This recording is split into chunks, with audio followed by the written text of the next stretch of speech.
BMC के नतीजे सामने आ चुके हैं, लेकिन अब एक अलग तरीके की राजनीति चल रही है और होटल पॉलिटिक्स की एंट्री भी हो चुकी है।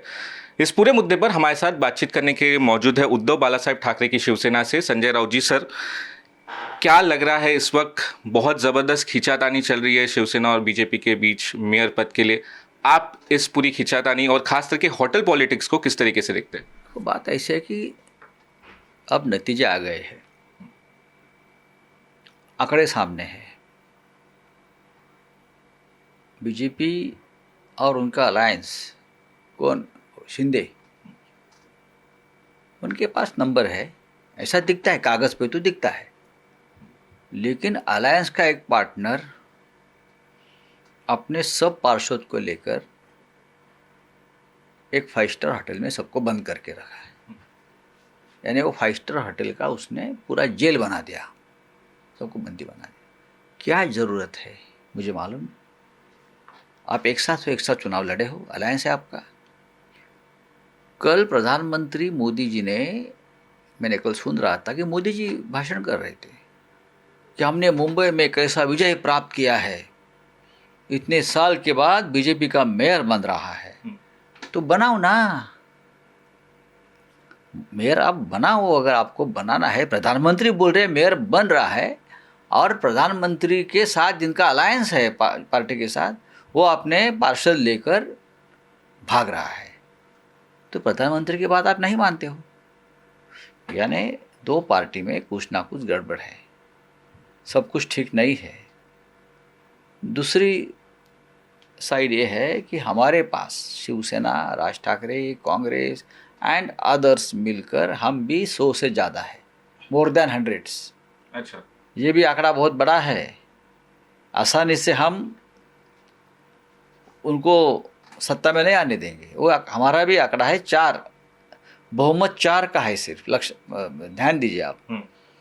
अगर उनके पास 114 है तो हमारे 108 है अपोजिशन में। तो सदन में अब बहुत बड़ा जंग दर दिन आपको दिखेगा। ये मुंबई को इस तरह से हम बेचने नहीं देंगे किसी को।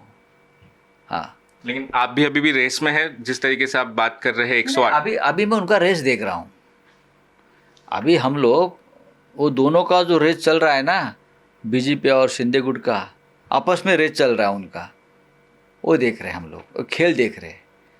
वो कब तक खेलते हैं, कहाँ तक जाते हैं, बाद में हम देखेंगे। राजनीति है, एक खेल ही है। एकनाथ शिंदे डर की राजनीति कर रहे हैं या डर के उनके कॉर्पोरेटर्स वहां पर है? बात ऐसे है, एकनाथ शिंदे हमेशा एक डरा हुआ चेहरा है राजनीति का। जब हमारे पास था तो ईडी को डर कर वहाँ चला गया, अब वहाँ है तो अभी भी उनको ईडी का डर है। लेकिन जब तक उसके हाथ में है कुछ आंकड़ा तो ब्लैकमेल करते रहेगी, उनका एक स्वभाव है सौदा ब्लैकमेल करने का। लेकिन वो हमेशा एक डरा हुआ चेहरा है राजनीति का। उनका कहना है कि जिस दिन मेयर पद का चुनाव होगा, आपके तरफ से कई सारे कॉर्पोरेटर्स सीधे नॉट रीचेबल हो जाएंगे। देखिए, हमने हमारे कॉर्पोरेटर्स को बंदी बना कर नहीं रखा है ना कैद में। हमारा तो खुलेआम घर में है, अपने अपने आते हैं, मातोश्री पर बैठते हैं, चले जाते हैं।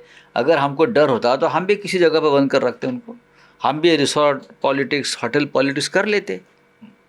आप डरे हैं, आपने आपके कॉर्पोरेटर्स को, मुंबई के कॉर्पोरेटर्स को ताज लैंड्स एंड में रखा है, उल्लासनगर के कॉर्पोरेटर्स को हयात होटल में रखा है, डोंबिवली और ठाणे वालों को किसी और जगह पे रखा है। आप डर रहे हो, हमने, हमारे कॉर्पोरेटर खुले घूम रहे हैं। तो इलेक्शन के समय आपके रीचेबल रहेंगे या वहां के कुछ नॉट रीचेबल हो जाएंगे? अभी देखो ना, पहले चुनाव का मुहूर्त निकालने दो, मेयर चुनाव का, बाद में देखो। इंटरेस्टिंग होने वाला है। हाँ सर, कल आपने एक ट्वीट किया कि देवेंद्र फडणवीस दावोस पहुंचे हैं, आपने उनका एक स्वागत भी किया है, लेकिन अब उनकी एक जो रास्ता है अब दिल्ली के लिए जा सकता है। तो क्या आपका ये बोलना था कि देश के अगले पीएम देवेंद्र फडणवीस हो सकते हैं? उनका जो मैंने स्वागत देखा स्विट्जरलैंड में, झुरिक में, वो तो प्रधानमंत्री के बराबरी का स्वागत रहा उनका। महाराष्ट्र की चुनाव जीतने के बाद जैसे प्रधानमंत्री का स्वागत होता है किसी विदेश के एयरपोर्ट पर, दोनों साइड में लोग खड़े हैं, फूल लेकर, झंडे लेकर दिखा रहे हैं, और बीच में से हमारे मुख्यमंत्री महाराष्ट्र के जा रहे हैं, ऐसा स्वागत तो मैंने प्रधानमंत्री का देखा है अब तक।